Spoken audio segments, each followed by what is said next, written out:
이 시간 하나님께서 우리에게 주신 하나님의 말씀, 요한복음 20장 우리 24절부터 29절 말씀입니다. 신약성경 184쪽입니다. 요한복음 20장 우리 24절부터 29절 우리 한 절씩 교독하겠습니다. 제가 20장 24절을 읽습니다.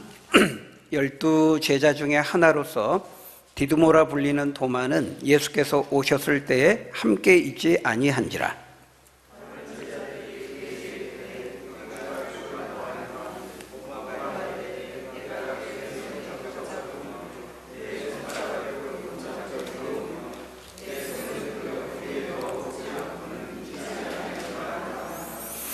여드레를 지나서 제자들이 다시 집안에 있을 때에 도마도 함께 있고 문들이 닫혔는데 예수께서 오사 가운데 서서 이르시되 너희에게 평강이 있을지어다 하시고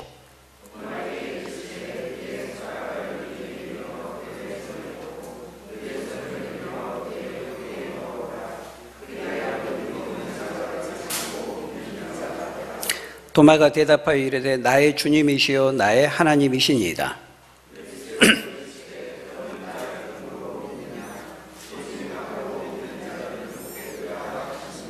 아멘. 네, 우리 같이 한번 따라하겠습니다. 주께서 부활하셨습니다.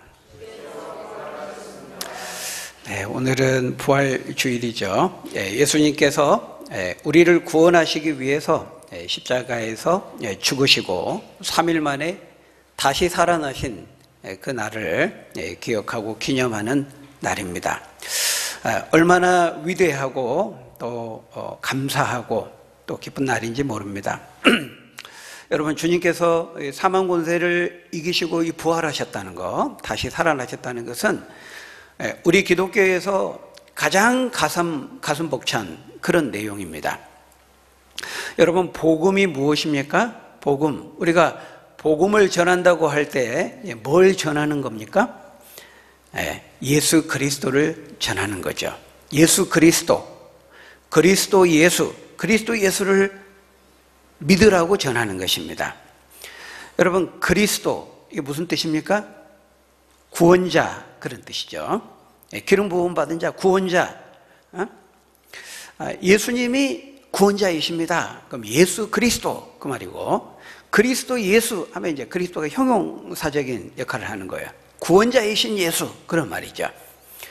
예수님이 그리스도입니다. 예수님이 구원자이십니다. 이제 그걸 전하는 것이 복음을 전하는 것입니다. 여러분, 왜 예수가 그리스도이고 구원자입니까? 예수님께서 우리를 죄에서 구원하시기 위해서 십자가에서 피 흘려 죽으셨고 그 죽음의 권세를 이기고 다시 살아나셨기 때문인 것입니다.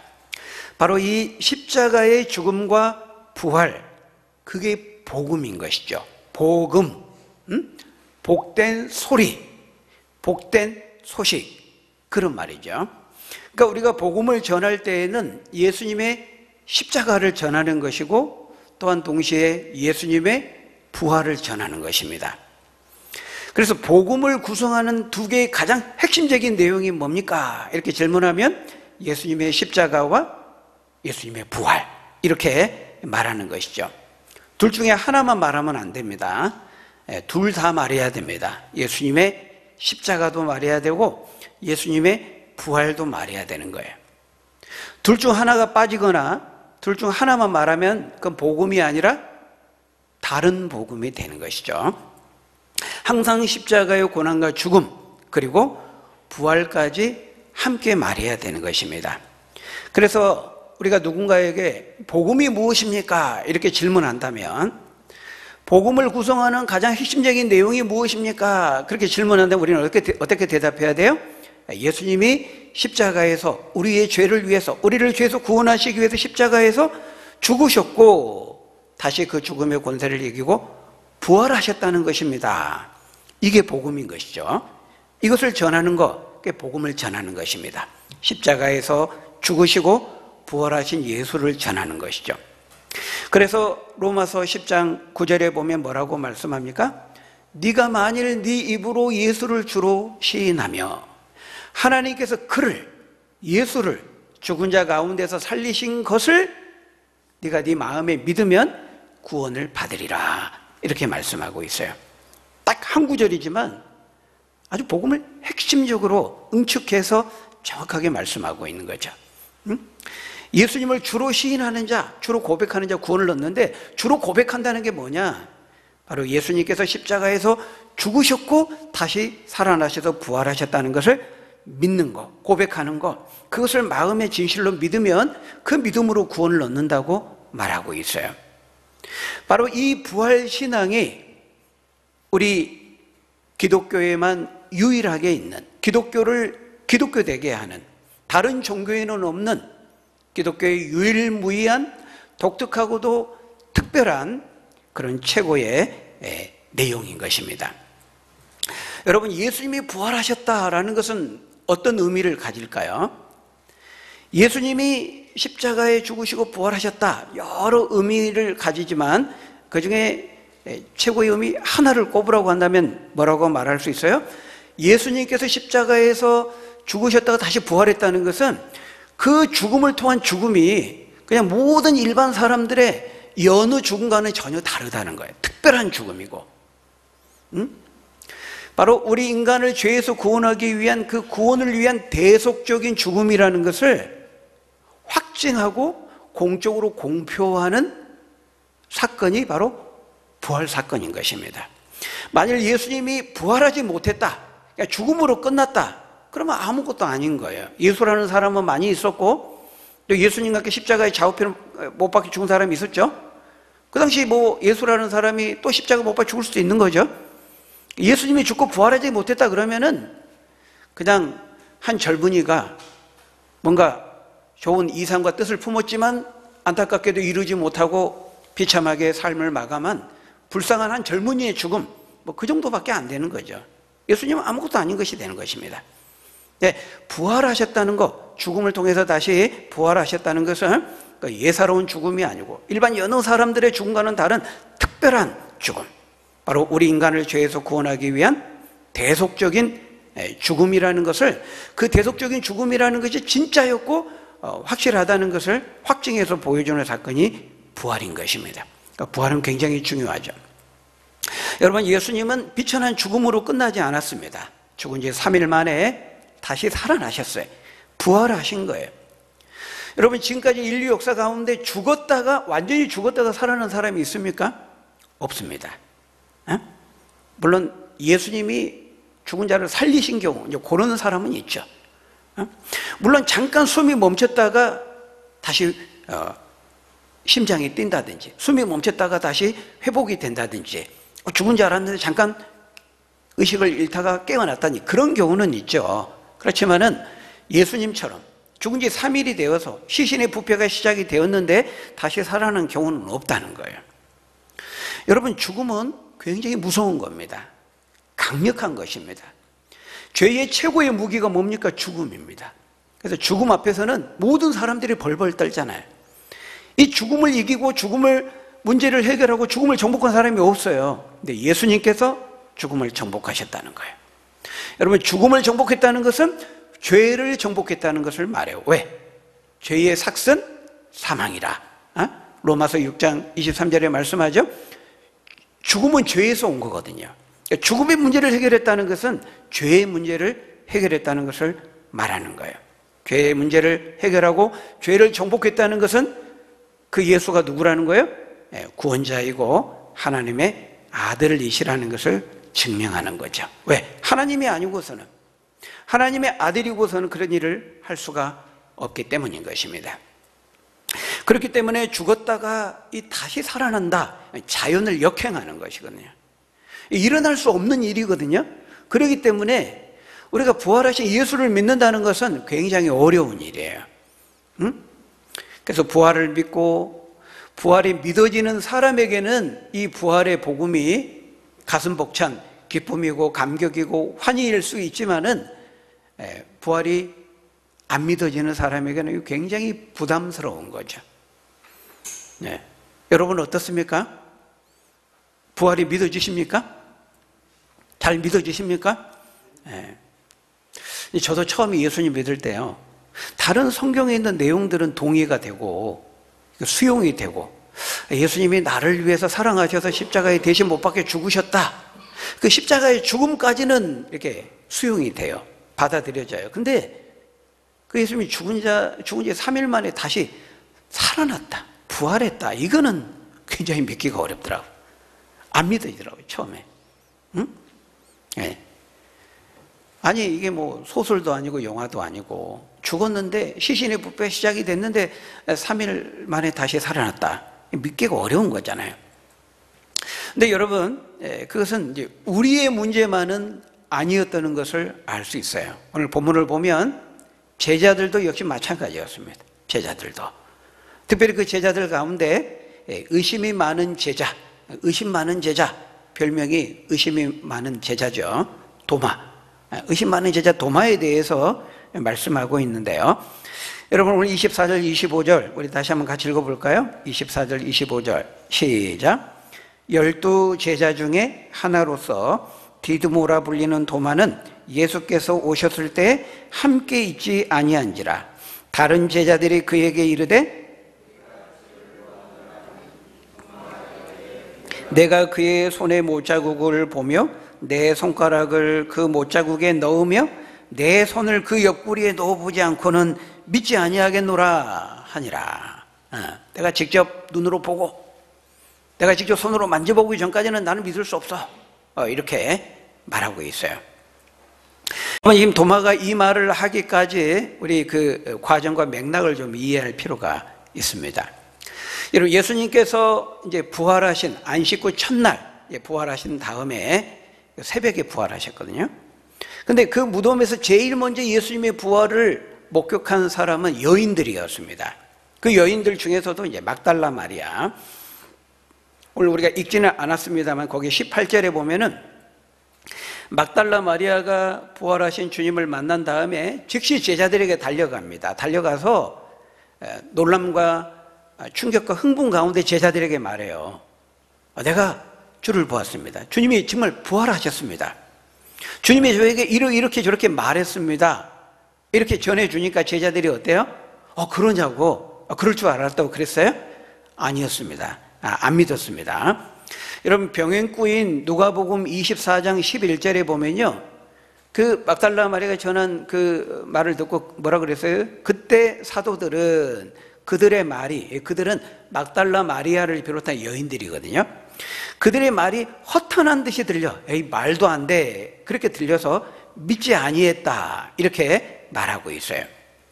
직접 부활을 목격한 그 여인들, 그 중에서도 막달라 마리아가 놀람과 막 흥분 가운데 전해주는데 그래도 믿지 못한 것입니다. 그런 점에서 보면은 이 10명의 제자들과 오늘 본문의 주인공인 이 도마는 사실 대동소이합니다. 그러니까 그들 제자들 모두 처음에는 다 예수님을 믿지 못했다는 거예요. 부활을 믿지 못했어요. 그래서 오늘 보면 19절에 보면은 제자들이 모였을 때 어떻게 하고 있었어요? 유대인들을 두려워해서 문을 꽁꽁 걸어 잠갔다, 이렇게 말씀합니다. 그때가 언제입니까? 이날 곧 안식 후 첫날 저녁 때, 이렇게 말하고 있어요.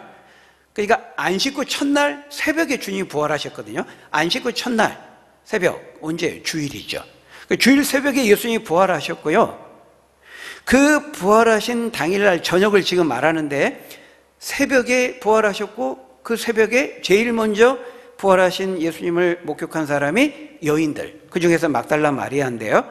새벽에 그 막달라 마리아 확인하고 막 뛰어와서 제자들에게 예수님 부활했다, 시신이 없다, 부활하신 주님이 어느 성경에서 이제 천사가 말하는 것으로 나오기도 하죠. 그렇게 이렇게 예수님 부활하신 주님 말씀했습니다, 이렇게 전했는데 제자들이 믿지를 못하는 겁니다. 그때 제자들이 유대인들이 두려워서 문을 꽁꽁 걸어 잠그고 있었다, 이렇게 말하죠. 그런데 그 26절을 보면은 이제 나중에 8일이 지납니다. 그러니까 예수님이 그때 이제 안식 후 첫날 저녁 때 제자들을 찾아오고요. 그때는 10명만 있었어요. 도마가 그 자리에 없었어요. 그 다음에 이제 8일 후에 예수님이 두 번째 다시 찾아오죠. 그 26절입니다. 거기 보면은 도마가 제자들과 함께 있을 때에 그때도 문들이 닫혔는데 그때에는 유대인들이 두려워 문을 닫았다 이 말이 없어요. 유대인들이 두려워라는 말이 없고 그냥 문들이 닫혔다 이렇게 돼 있죠. 왜냐하면 그때는 이제 8일 전에 부활하신 예수님이 첫 번째 오셨을 때 10명의 제자들이 만났거든요. 부활하신 줄 확인했거든요. 그러니까 두려움이 없어진 거예요. 그러니까 문을 두려워서 닫았다 이런 말이 없어요. 그래서 결국 그 19절까지 예수님을 직접 만나기 전까지 막달라 마리아가 예수님 부활했다 소식을 전해줘도 제자들은 믿지 못했습니다. 그날 저녁에 예수님이 직접 이들을 찾아올 때까지 믿지 못했어요. 여러분, 부활하신 예수님께서 그 저녁에 처음 제자들에게 찾아오셨을 때 그 장면을 한번 보세요. 예수님이 꽁꽁 걸어 잠겨진 그 문이 잠겨져 있는데 그 잠겨진 채로 문을 열지 않고 그대로 통과해서 들어오시죠. 그런 다음에 샬롬 인사하시면서 너희에게 평강이 있을지어다 이렇게 말씀하시거든요. 그러면서 어안이 벙벙하고 있는 그 제자들에게 예수님이 뭐라고 말씀하고 있어요? 너희가 아직도 나를 못 믿는 것 같은데 내 손을 봐라, 내 옆구리 한번 만져봐라. 예수님이 직접 이렇게 말씀을 하십니다. 그때 제자들이 확인하고 나서 기뻐하더라 이렇게 말씀해요. 그러니까 제자들도요 예수님을 직접 보고 손 확인하고 옆구리 만져본 다음에 확인해 본 다음에 믿은 겁니다. 재미있는 것은 누가복음 24장 36절 37절 그 병행구 보면은 요한복음에 없는 말씀이 있는데요, 처음에 부활하신 예수님이 문을 열지도 않고 딱 들어오니까요 유령인 줄 알았습니다. 제자들은. 그래 너무 무서워했어요. 귀신이 나타났다, 유령이 나타났다, 두려워가지고.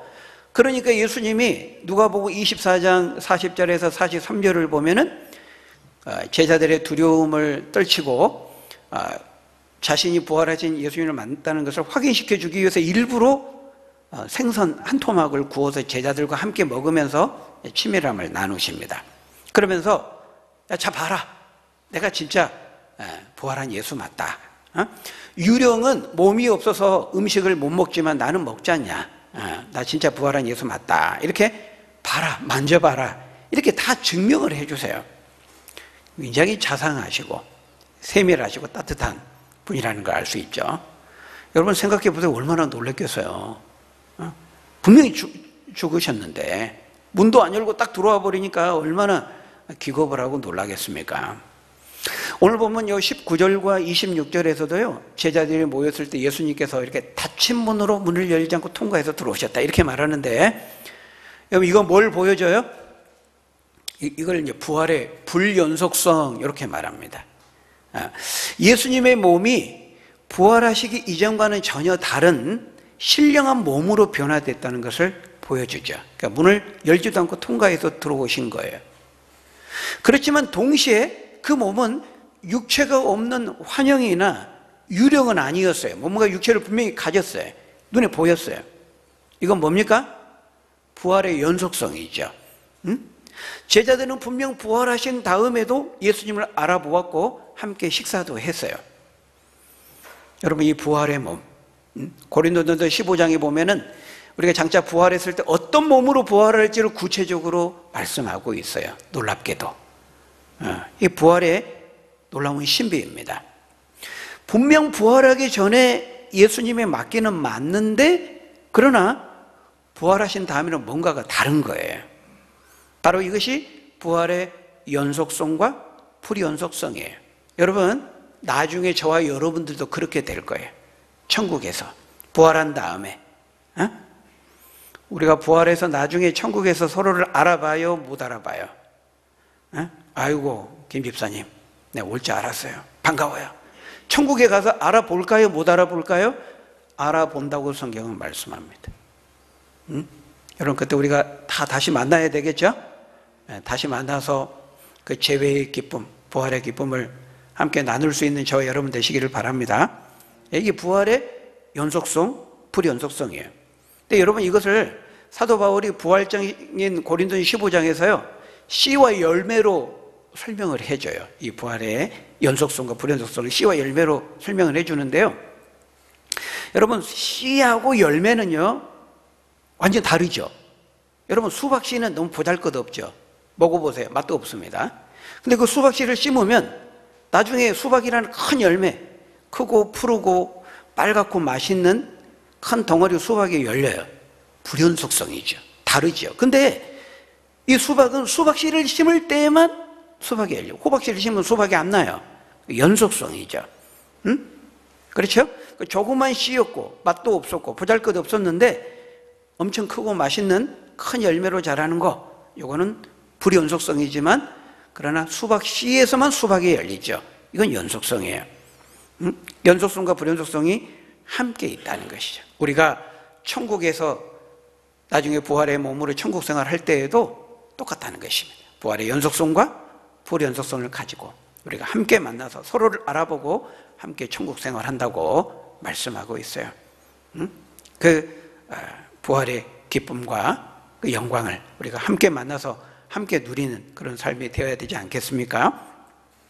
어쨌든 이렇게 막달라 마리아도 처음에 그랬고요, 제자들도 그랬고요, 성경에 나오는 모든 사람들이 직접 예수님을 부활하신 예수를 만나기 전에는요, 믿지 못할 만큼 이 부활이라는 것을 믿기가 어렵다는 거예요. 여러분, 막달라 마리아도요, 그 무덤에 여인들 같이 찾아갔을 때 향품을 바르러 갔거든요. 부활하실 것을 믿고 간 게 아니에요. 왜냐하면 예수님의 그 사형 집행 그리고 장례는요, 아주 막 신속하게 일사천리로 막 진행이 돼요. 향품도 바를 시간이 없도록 빨리 맞춰버렸어요. 응?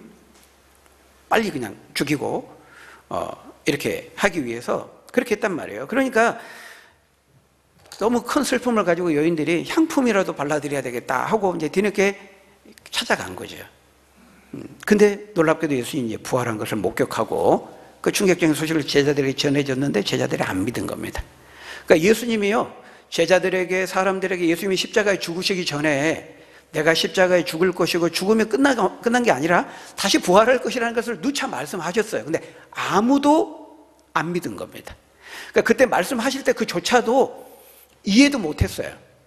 아니, 예수님이 이제 예루살렘 들어가면 큰 나라, 멋진 나라, 강력한 나라 세우면 우리가 다 한 자리 할 건데 이런 기대하고 있는데 예수님은 계속 반복해서 내가 세울 나라는 그런 나라가 아니고 내가 사람들에게 붙잡혀서 죽은 다음에 3일 만에 부활할 것이다. 근데 죽고라는 말만 듣고는 흥분해가지고 부활한다는 말은 기억지도 못한 거예요. 여인들도 부활할 것을 믿지 못, 예수님 미리 말했지만 아무도 믿지 못했습니다. 근데 가서 정말 주님이 부활하셨고 그 충격적인 소식을 제자들에게 전해줬는데 제자들도 안 믿은 거예요. 그런 다음에 그 저녁 시간까지 제자들이 안 믿었는데 이제 저녁에 진짜 예수님이 제자들을 찾아오니까 그때 열 제자들은 너무 충격을 받고 또 기뻐하고 그 자리에 없었던 도마에게 말을 해준 거예요. 근데 도마가 그때 뭐라 그랬어요? 바로 오늘 본문의 내용이에요. 도마 역시 믿지 못했어요. 도마가 뭐라고 말합니까?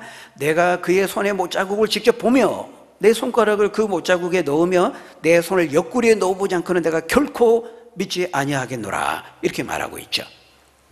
근데 여러분, 잠깐 여기서 왜 도마만 그 자리에 없었을까요? 여러분, 원래 12제자인데 이제 가룟유다는 자살해서 이제 죽었고요. 11제자잖아요. 근데 10명의 제자만 그 자리에 도마만 없었다는 거예요. 잠깐 화장실 갔을까요? 그런 문제는 아니었던 것 같아요. 그죠? 아마 도마가 예수님이 십자가에 죽으신 다음에 다 끝났다, 너무 실망스럽고 슬픔과 낙담에 빠져가지고 요즘 우리식으로 말하면 그냥 잠수를 탔던 것 같아요.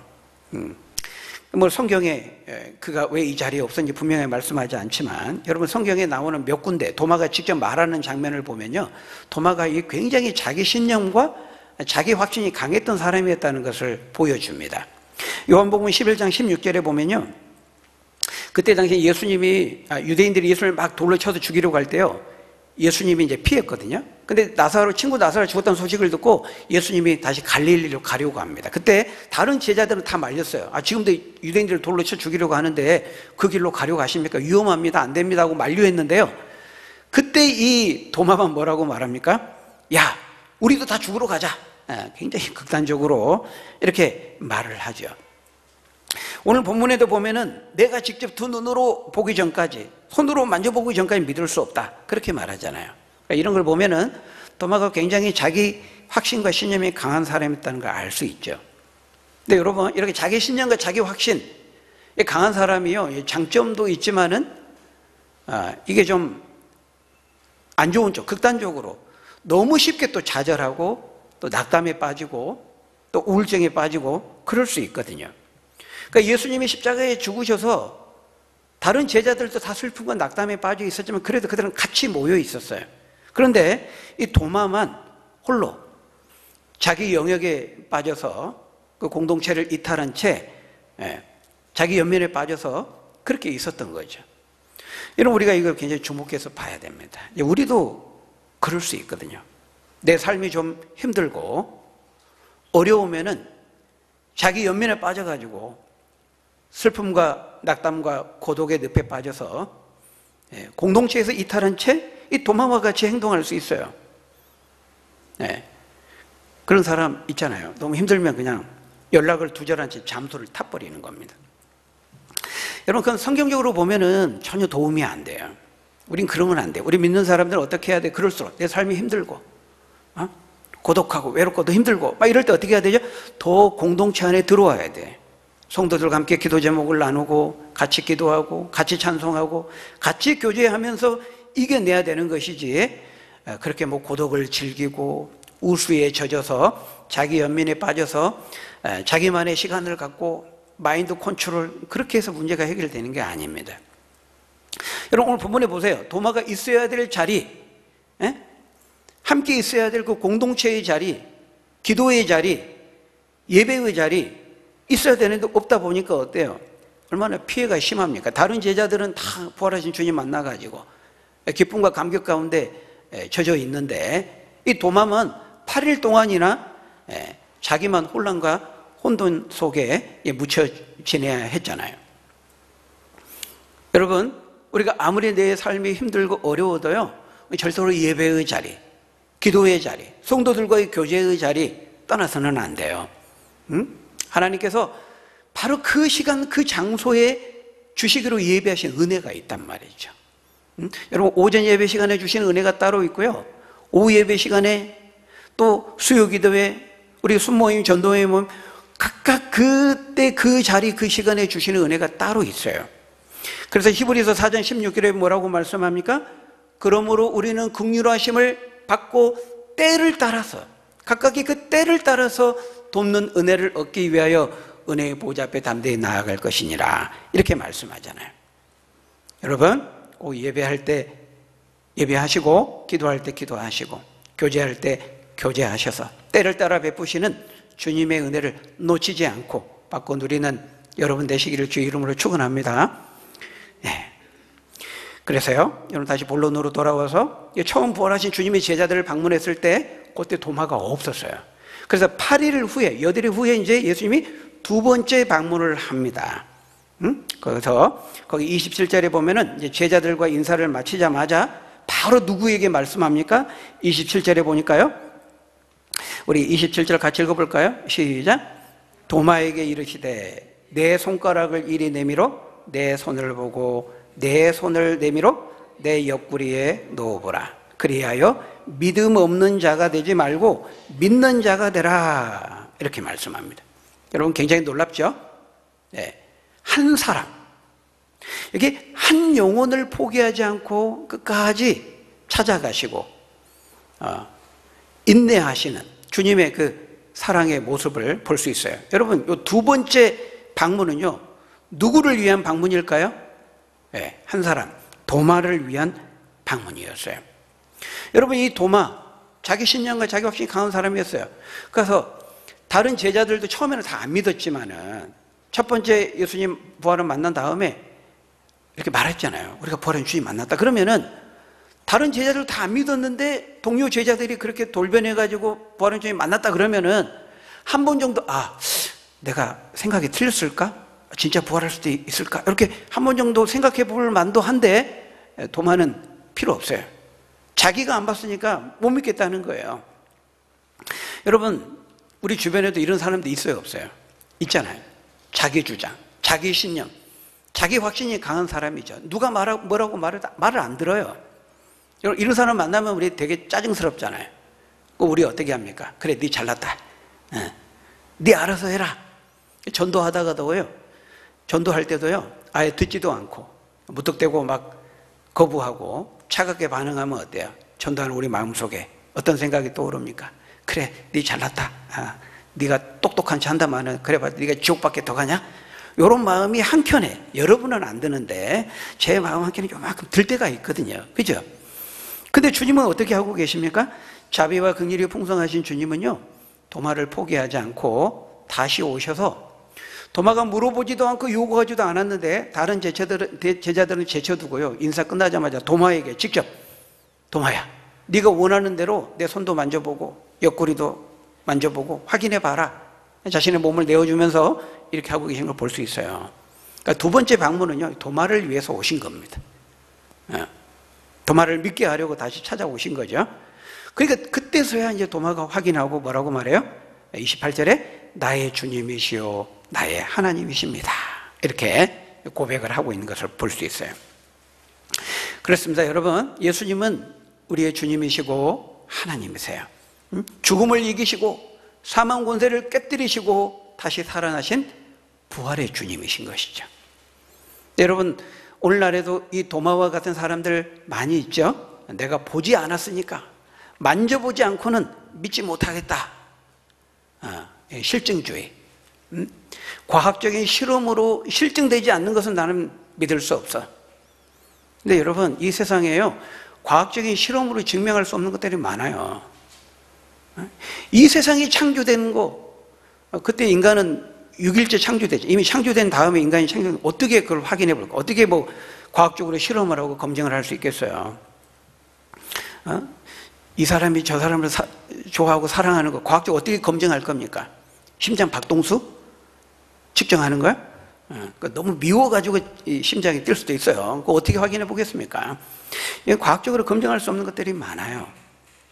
주님께서 도마에게 부활하신 몸을 직접 보고 만져봐라, 내어주신 다음에도요, 500명이 넘는 사람에게 예수님이 보여주셨다 말씀하죠. 고린도전서 15장에 보면은.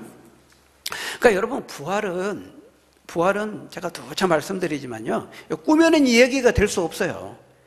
부활이 없다 그러면은요, 설명이 안 돼요. 설명이. 여러분, 왜냐하면 예수님이 십자가에 죽으실 때요, 방금 봤더니 제자들이 다 바퀴벌레 탁 어디 들어가는 것처럼 두려워가지고 무서워가지고 다 숨고 꽁꽁 문을 걸어 잠그고 있었다니까요. 베드로도 다 부인했잖아요. 죽을까봐, 같이 붙잡힐까. 제자들 다 뿔뿔이 흩어지고 예수님 잡히니까 다 도망갔잖아요. 그러다가 한 집에 모여서 문 꼭 걸어 잠그고 숨어 있었는데, 이들이 갑자기 어느 날 돌변해가지고 목숨을 내놓고 부활하신 주님을 전해요. 다 순교해요. 제자들 다 순교합니다. 여러분 생각해 보세요. 부활도 안 했는데, 야 얘들아 모여봐. 부활은 안 했지만은 우리가 한번 우기자, 주장하자, 부활했다고 소문을 내자. 여러분 그랬을까요? 그래가지고 그들이 얻는 게 뭡니까? 죽기밖에 더합니까? 말이 안 되는 거예요. 부활을 하지 않고 그들이 뭔가를 보지 않았다면은 설명이 안 되는 거죠. 여러분, 틀림없이 부활하신 겁니다. 부활을 하셨기 때문에만 했어야만 이제 설명이 되는 거예요. 다른 것들은 설명이 안 돼요. 사도행전에도 있지만은 막 제자를 붙잡고 때리고 감옥에 가두고도 죽인다고 협박하는데요, 뭐라고 말합니까? 우리가 보고 들은 것을 말하지 아니할 수 없다. 부활하신 주님 만났는데. 그래서 나중에는 문도 안 걸어 잠그는 겁니다. 꽁꽁 안 걸어 잠그는 거예요. 다쳤다고만 말하잖아요. 두려움이 없어진 거예요. 부활의 주님 만나니까, 죽어도 산다고 하는 그 부활의 주님 만나니까 죽음이 두렵지 않게 된 거죠. 부활하신 주님을 만난 것 외에는 설명이 안 됩니다. 그런데 주님이 뭐라고 말씀하세요? 부활한 내 몸을 보고 믿는 자가 되지 말고 보지 않고 믿는 자가 되어라. 그런 사람이 복이 있다. 이렇게 말씀하죠. 여러분 29절 우리 읽고 마치겠습니다. 29절 시작. 예수께서 이르시되 너는 나를 본고로 믿느냐? 보지 못하고 믿는 자들은 복되도다. 여러분, 바로 이 복을 누리는 여러분 되시기를 바랍니다. 우리가 눈으로 보고, 사실 보고 믿는다? 말은 이렇게 했지만은 여러분 보면 그 믿음이 필요 없는 겁니다.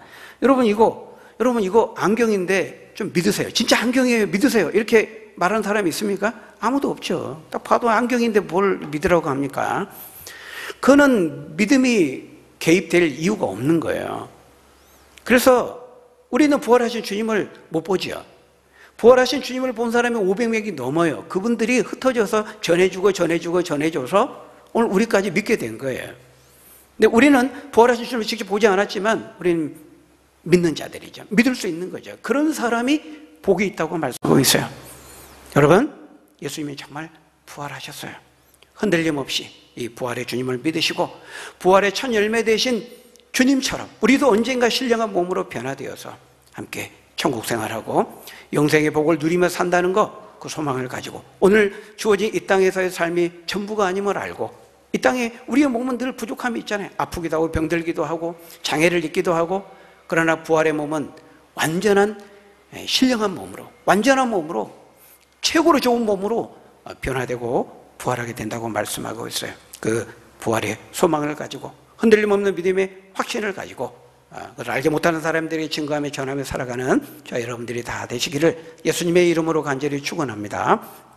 기도하겠습니다. 아버지 하나님, 감사합니다. 참 이 죽은 이 3일째 다시 부활한다는 이것을 믿는다는 거 인간적으로 정말 어려운 일입니다. 성령께서 우리에게 은혜 주셔서 믿을 수 있는 믿음 주시니 감사합니다. 이 부활의 확신을 가지고 우리도 장차 부활의 첫 열매 되신 주님의 발자취를 따라서 우리도 완전한 몸, 신령한 몸으로 부활해서 영생 복락을, 천국 생활을 누리게 된다는 그 소망을 가지고 오늘을 인내하며 흔들림 없는 믿음을 가지고 이기며 승리하는 우리 믿음의 사람들 다 될 수 있도록 축복해 주옵소서. 예수님 이름으로 기도합나이다. 아멘.